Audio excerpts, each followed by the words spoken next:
هم یاله برای تک چای تازه میارم. نه خیر بیازم از زیاد نوشیدیم، از این بیشتر مزاحمتان نمیشم. بارانم کم کم میباره. هوا خوب از خودم. ما شیموز هستم. خوش شدم. نامه خودت چی هست؟ نام ما مظفر است. چی یک نام مقبولی دارین؟ واقعا؟ مثل چشمایتان نامتان مقبول است. اگه خانه‌تان دور باشه ما شما رو رسانده میتونم، البته اگه غلط درک نکنین. نه جانم، چرا من غلط درک کنم؟ خانه ما در کوچه خوش قسمت است. یعنی در حاصل نامش بد قسمت ها بود، اما ما نامش خوش قسمت ماندیم. ای که یک روز روی برای ایجادگری از شما تشکر میکنم. راستان خوش. خداحافظ.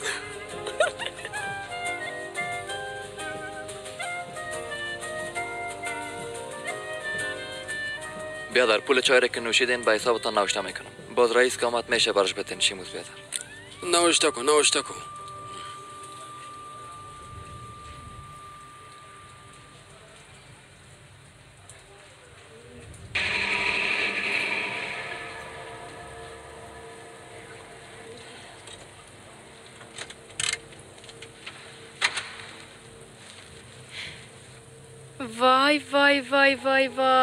وای آقا هردا، تو چقدر جاهای رومانتیک پیدا میکنی؟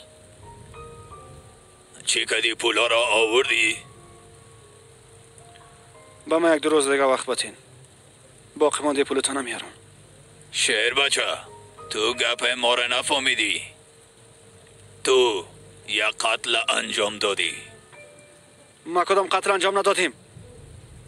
یعنی ما قصدن هیچ کاری نکردیم، تمامش حادثه بود. خب پس ای قسم است، با ما خو ای قسم میگی. پس چرا نرفتی و با پلیس همه چیز نگفتی ها؟ بازو آدم بسیار به خوبی با دوستای خود دفن کردی. تو مردن یک نفره بسیار آسان فکر کردی، اما در اصل او قسم نیست.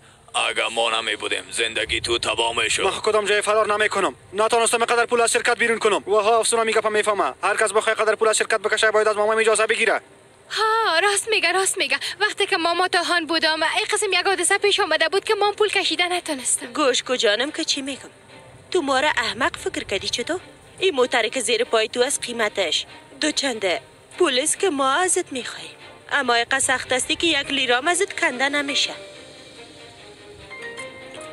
اگه ضرورت شد محترم مفروشم، اما پول شما را میارم، اما برام کمی وقت بتین. ما دیگه نمیفهمم. تو تا فردا چاشت وقت داری. اگه او پولا را آوردی خوب، اگه نآوردی ما پیش پلیس میریم.